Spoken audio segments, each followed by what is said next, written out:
place where I do a little special clip from my Saturday morning cartoons. Because let's face it, it's a freaking best right now. That's all people want to talk about. Like, I'm not even allowed to be on a show anymore without someone going, "Yeah, but Pops, before you go, let me ask you." It's like, come on. Everybody mentions it, dude. We all talk about it in our little group chats too. Like, oh, Pops is talking about Batman animated, this, that, and whatever. And yeah, it's so cool. It's like so when I fun to first saw you reminisce. doing that, I was all like, oh yeah, that is so cool. That's such a good idea. And it was just literally like the 30th anniversary. I said, "Oh, let me just do a little rewatch," and it like brought me so much joy and happiness headed into the weekend because I don't know what I was reviewing at the time, but it definitely wasn't bringing me joy and happiness. Right. And I was like, "All right, well, I'll do another one and do another one." It's like, yeah, I don't really. It's not even about the views; it's about the feedback. Just the 30, 40 of us that are all watching these things together now, or at least we're talking about it. Like, I can't tell you how many times it's brought me happiness to hear someone say, "Well, because you did that, now I want to watch it." That's the best feeling ever. That was the first thing I thought was you, I think it was episode 2 I saw you do of Batman the Animated, and I was like, I want to rewatch it all again. That's probably Clayface. Yeah. I think it's Clayface. Yeah. So we've talked offline a little bit about obviously Batman more than X-Men. And I very much appreciate both for what they are, but Batman, of course, it's just something. As a Batman fan, it's been a tremendous thing. I know you and I messaged about that a little bit. And the show has done such a great job about, like, it's almost like an alternate universe. They decide, well, we have all these different things. We're not going to mess up the mythology of Batman, but we're going to add to it. We're going to elevate some villains, do some different things like that. So I asked you, I said, well, what is one of the episodes that for you, you're like, oh, this is the one. Now I will warn people about how punny Copa was with me, because I have no idea what he's going to say right now. It was a series of pun responses, and I just felt like I didn't know if we should keep going with that because it's liable to go on for hours. But yes, it was kind of fun. So yeah, it is fun. The episode is season 1, episode 4, Heart of Ice, because it's just so cool. What did you write? The first time I heard his voice, it was so chilling. It was chilling. And the best part is you're not really wrong. That's what's so frustrating about it. It's so fun. It's chilling. It's chilling. It's so good. It was like eerie. This is how I'll always remember you. Surrounded by winter, forever young. I forget some of the lines that are used in that episode, but just because he's monotone and he talks like this, and like the first time I heard it, chills ran down my spine. It was incredible. Freeze! That's Mr. Freeze to you. What's his name? Who does the voice? Ansara, I believe, does the voice for Mr. Freeze, and Michael Ansara. And I want to say I was like 10 or 11 years old when that episode premiered, and you're sitting there waiting for the Joker. I don't think the Joker has arrived yet at this point. No, Joker doesn't come along for quite a while later. Yeah, and I'm not the biggest comic book guy in the world, so I'm not introduced to Freeze whatsoever. But all of a sudden, his voice pops up in the episode, in the prologue, and all of a sudden my ears just perk up, and I go, "What is this character?" And it's not until much later, after rewatching, just like how fascinating this episode is. But I remember that was the first time I realized that villains can be just as sympathetic as the good guy. Yeah, it's a painful episode, right? You empathize with him so much, and I think well, we'll talk about a couple of the others briefly, but it's like him in particular, he went from being sort of like, I don't want to say a silly villain, but he wasn't really that big a deal for me in the Batman rogue gallery of things. Like, it was okay. It's fine. But when that episode drops, it just changes Mr. Freeze kind of forever. And it becomes like this incredibly weighted, tragic backstory and motivation that I hesitate to ever want them to try to adapt, because I don't feel like they can ever do it right. And they haven't, not really. They've never done it right. Gotham tries to dabble with it, and I don't want to talk about Arnold. It doesn't even. You don't want to talk about. You don't think his role was nice? I don't even. Nice. I haven't watched it. I don't even. I don't know. I don't even think there's enough. There's not enough super chat money to make me want to sit. I don't know that I could do it. I would be. It would be so bad. I don't know how I could get through watching that again.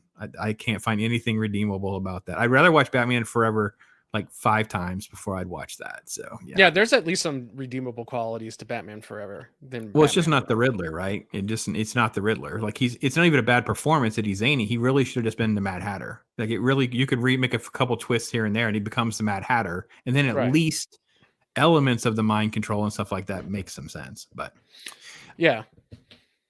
Yeah. So I love the fact that you brought up Heart of Ice. I thought that was really, really, and I couldn't agree more. It's one of the best episodes of all time. And I'm glad that you're having a rewatch and enjoying some of it as well. Have you really watched a lot more of it since then? Yeah, I think I'm all the way up to, I think, God, it wasn't Clayface because that was like the beginning. Yep. I think I'm up to episode 10 now. I'm way far back from everybody else. Gotcha. It's a lot of fun, though, that's for sure. Man, I haven't watched Batman animated from start to finish for like maybe 15 years. It's been. I had it on my iPod, and so and rewatching it then, I remember having a lot of joy. And then, you just go through life not really thinking of it, and then someone like you comes up with a concept like you did, and you go, "Oh my god, like this is so cool! I want to go back and rewatch this show. I have to rewatch this show. It's just such a part of my childhood, and a lot of people my age, their childhood. You could talk about Ninja Turtles and everybody goes, yeah, Ninja Turtles. And you could talk about X-Men and everybody goes, yeah, X-Men. Or Ren and Stimpy is another one that was big in my childhood that I almost picked was Ren and Stimpy because it's just so good. It's just so funny. If you're going to go sneaking around a crowded office building, you'll need this. Knockout gas? Chicken soup. The only way But, to fight a cold. There's something about Batman animated that everybody has a special place for, especially in my generation. Like I think it just treats everyone like adults, and as kids, you'll get pieces of it, and then as you grow with the show and you rewatch something like that, just like a really good film, it's like, yeah, you might appreciate this film when you were a kid. Wrath of Khan, you might have sat through Wrath of Khan, oh, this is really fun, it's cool, it's a cool Star Trek movie. And then as you grow older and you're rewatching this movie, you're like, this is a freaking great movie. Like, holy cow, there's a lot of layers. There's a lot of things you don't pick up on. There's a lot of nuance. Yeah. The comedy is, of course, witty and kind of funny. So I think it's almost like there's lines that Alfred has sometimes. I'm like, the kids definitely didn't get this joke. And that's freaking great. Yeah. That's hysterical. So that's awesome. Is there a cartoon? Go ahead. You finish your thought first. Oh, okay. So I think with Batman, it felt like when I was a kid, Batman, the movie 89 came out when I was 6. And then I want to believe it was like maybe 2 or 3 years later is when the animated came out. Yep. And it was like this weird continuation of Batman and Batman Returns. But then at the same time, you knew it was its own thing because it had that Art Deco style to it from the 50s that made it feel like it was in its own time and place. So it really drew in the kids who like went through 89 and loved 89 and loved Batman Returns. And then you got this thing that you knew it was Batman, felt just like the same kind of Batman, but it was its own thing. It was just so cool. And it introduced us to a lot of different characters that you might have never seen before. Freeze, Clayface, all those different kind of characters. Poison Ivy was another one I never heard of before. I believe Harley Quinn is not even a comic book character until she comes into the animated series, right?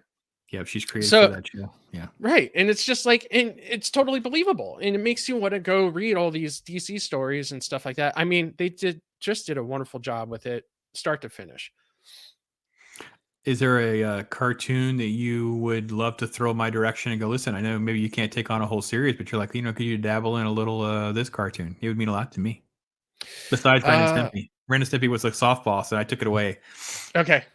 So I would say Avatar: The Last Airbender. Okay. That's a great show. Very underrated fantastic show. Start. Yeah. start to finish. I have to include Abomination AJ or something as some sort of retrospective because he's like a freaking Avatar Airbender guru and that kind of stuff. So is my wife. My wife she knows it from start to finish, and if you start it, she can watch it from beginning to end. Yeah, it's awesome. That's a great as show. much as she can. Yeah. Yeah, awesome. Well, Copa, thank you, my friend. Hopefully folks are enjoying Saturday morning cartoons. It's been kind of fun. I'm doing this now, whereas I get a chance to talk to people, record a little thoughts about the experience, the Saturday morning cartoon memories and experiences and things like that. And it's really kind of fun that element of nostalgia really does connect us all more than I think I realized. I definitely didn't go into this with some sort of agenda of, oh, everybody wants to talk about this. I did it for my own thing, but then I realized now we all have like these little emotional threads, not only just to these two shows, but to the experience of watching cartoons, growing up with animation, learning about, because all these things are IPs, right? Transformers is an IP and Master of the Universe is an IP, G.I. Joe. And it's like, sure, they've had live action stuff too, but it's this massive web of stuff that we all love and enjoy. And yeah, appreciate that, man. They threw Ren and Stimpy in there though. That was kind of its own thing. Yeah. We need more Ren and Stimpy. That'd be a fun one to see. Kind of have, maybe not right now. Could they do Ren and Stimpy right now? You mean like redo it as a children's cartoon show? Yeah, I don't think they can do this. No, not at all. Not at all. I mean, I there's a lot of elements in that show that you rewatch and you go, how did they get away with putting this on at 11 o'clock on Saturday morning? Yeah, I'm with you, bro. Anyway, so thanks you guys for watching. I am Pops. Hope you enjoy your Saturday morning cartoon experience. Thank you again to Copa for being here. It's been awesome. Thank you for having me.